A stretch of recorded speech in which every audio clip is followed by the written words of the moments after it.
welcome you back to our broadcast. Joining Eagle News today is Lovely Anderson from Fort Worth, Texas.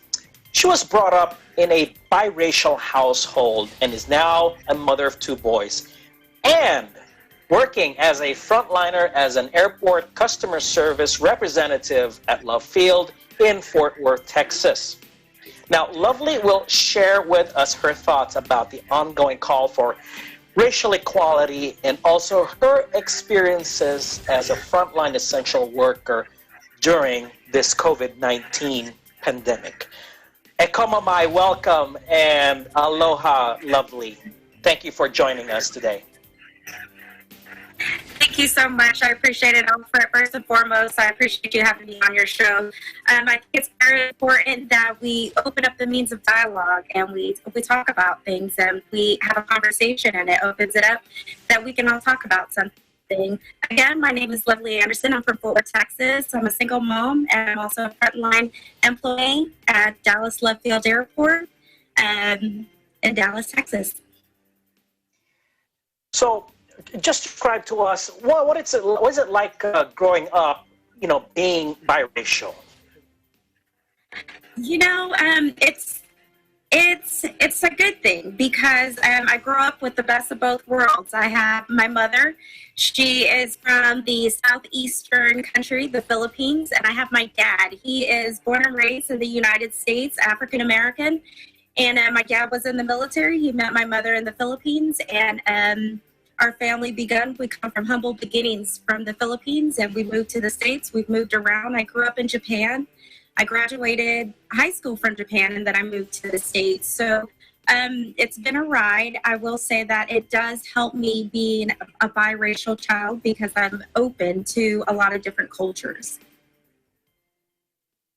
So your dad was in the military and was stationed in Japan. Okay, that's... Domo arigato gozaimasu. Domo arigato I said that correctly. Now, so you stayed there and did not move until to the U.S. until age 20. So yes. how was? There's got to be some culture shock along the way. From one country to the next. Describe us what that was like. Absolutely. I actually grew up in Japan. You grow up in Japan. In a country like Japan, you grow up around the Japanese and the other Americans. In Japan, you're an American, so everybody were the same. And then when I moved to the U.S., coming to the United States, I was so culture shocked because that's where the segregation comes in. You're black, you're white, you're this, you're that. But growing up in Japan, it didn't really bother me so much because I didn't really notice it. In Japan, you're American, and we're all the same. Interesting. So, being biracial, and especially now what's going on, share us your thoughts, the challenges, or maybe opportunities for better understanding. I think it's important to just kind of understand what the protests and what all is going on. And before we can even talk about it, we have to really dissect the situation and see what it is. We have to understand, we have to ask the questions who, what, when, and why. Who are the protesters? The protesters that are going on right now, it's basically a larger group called the Black Lives Matter movement. They're bringing awareness to social injustice due to the racial discrimination. They're bringing awareness to all the many senseless lives lost at the hands of the white police officers. They're protesting now. I think the George Floyd incident was just the icing on the cake that just finally everybody has come together and they're wanting to bring awareness to this and they want change. They want change in our criminal justice. They want to see change in America, and we want to get rid of this social injustice based on the color of our skin. Now, you said you have children yourself, and of course, families, from in different places. What kind of dialogue or what have you shared with your kids and other family members about what the ongoing unrest? What's that dialogue like? The dialogue and the conversation I have with my kids is I let them know that it's important that we love above anything. We love people despite their race, the color of their skin. We don't judge them by the color of their skin. We love everybody. It's important that as kids they grow up with the love in their heart versus hate and discrimination in their heart. Good to know. Good to know. Now let's shift gears slightly to COVID-19. Of course, the airline ended hard all over. Absolutely. What's the situation like now in your company? What's the way ahead as far as trying to get you guys back in the swing of things? I think what my company is doing is what we're doing very well is we are trying our best to make sure that we have the social distancing. We're doing everything we can to clean and disinfect things and doing all the necessary steps to kind of prevent the spread of COVID-19, which I think is really important. Despite the whole protesting and all that, we're still dealing with a pandemic. So I think it's just really important that we all focus on staying safe. True. Now, just for the knowledge of our audience around the world, because I recall the two biggest airports there in the Dallas area. You got Dallas-Fort Worth, which is outside of Dallas, if I recall, and then Love Field, I think the original Dallas airport. Describe to us what's it like as far as the last couple of months there at Love Field. The last couple of months have been slow. A lot of people obviously are kind of weary of going on vacation and doing anything of that sort. But here lately, we've had a couple more people that are flying more, that are getting on the plane. So we're hopeful that this COVID-19 too shall pass, so we can kind of go back to somewhat a normal life. Great, thanks. I got to ask you this. I mean, to the best of your knowledge, how can society as a whole, help the rest of the world to move past skin color and towards being responsible, respectful citizens, if you had a chance to send out a helpful message? I always refer back to that quote from Martin Luther King's speech where he says, don't judge an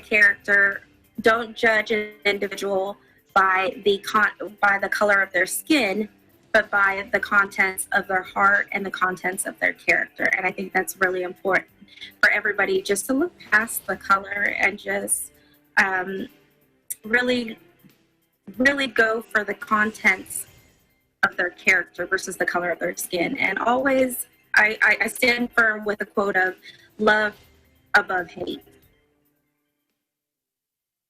Good. That's good. Thank you. Now, let's shift gears again to something a little bit more light. Let's talk about food. Now, I was told you have a passion for cooking and an idea for using fusion recipes, from your experience, from your upbringing, bringing cultures together. Describe this. If you have any samples on the table, do share with us. Absolutely. And just to go back to the different cultures, I think it's one dish that I have to point out is in the Philippines, we have this dish. It's called nilaga. It's basically a beef broth stew with beef neck bones. And here in the South, we also have this dish called neck bones and cabbage, and the two are basically the same thing, but from two different cultures. But there it is, we're all the same, but we may have a little different flavor, but at the end of the day, we're the same. And of course, the ingredients, involving nilaga or beef broth with bone, you just have to be very creative in finding the alternative ingredients. When you make something that's based on the Philippine recipe, then you have one, for the the Texas recipe. And I know people in Texas love their beef. Is that correct? Yes, we do. Absolutely. We do love our beef. And I always think to myself, some days I feel like going to my Filipino side and having some soy sauce and calamansi, but then there's days that I just want my hot sauce. So, you know? Wow. Yeah. Well, it's interesting too that, you guys have really a diverse, array of cuisines there in the great state of Texas. What's your favorite dish, if I may ask, as far as what you prepare for yourself or for your family? I would have to go. I'm a seafood eater, so I would have to go with the seafood boil. I am a seafood boil. That is my absolute favorite. My absolute favorite. Well, good. Best of luck in finding some there. In the middle of the state. I mean, you may have to go to Galveston or somewhere in that area to really get something fresh. Just have Kathleen hook you up, for something for a fresh catch there. But absolutely. It's great that you love that kind of fare. Now, really, just wondering what kind of message do you wish to share with others right now? In these trying times, whether it be the social unrest or the pandemic, or both, or other effects that are livelihood-wise. Surely you have friends, and coworkers who may have problems. Well, what would you like to tell them? My main thing right now with everything that's going on, I always tell my friends, this is a different time, and the most important thing we can all do, regardless of what you believe in, it's just important to find your place in your spiritual life and find that place to where you can, pray to God and be at one, be at peace. That goes a long way, is being prayerful and find your peace. Find your own peace and your own consolation during these hard and trying times. And to keep yourself positive, between you and your family. How do you, what kind of, if we may ask it, how do you guys keep yourselves busy and active despite having to shelter in place? Oh, that's a good question. Here at our house, we are big gardeners. In our backyard, I always tell my mom it looks like a jungle because we have all different kinds of plants in the back. We have fruits, we have vegetables, and that's our consolation that keeps us busy and gives us something to do within the days. Well, and I think especially around this time of year, North Texas and parts of the South and Midwest, the temperatures are rising. Maybe you could plant something that provides a shade. How about that?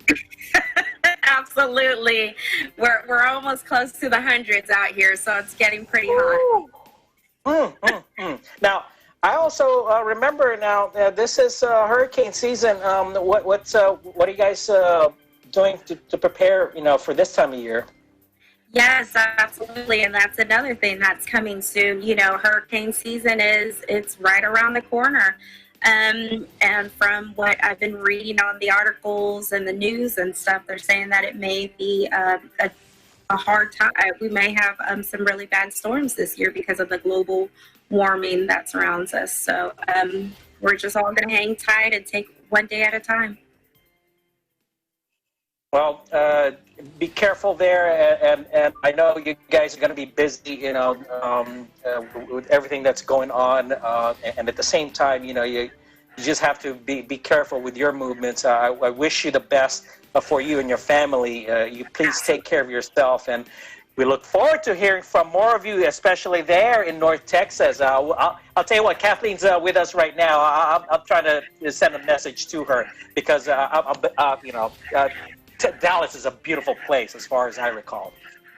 Thank you. Thank you so much, Alfred. I appreciate your time. That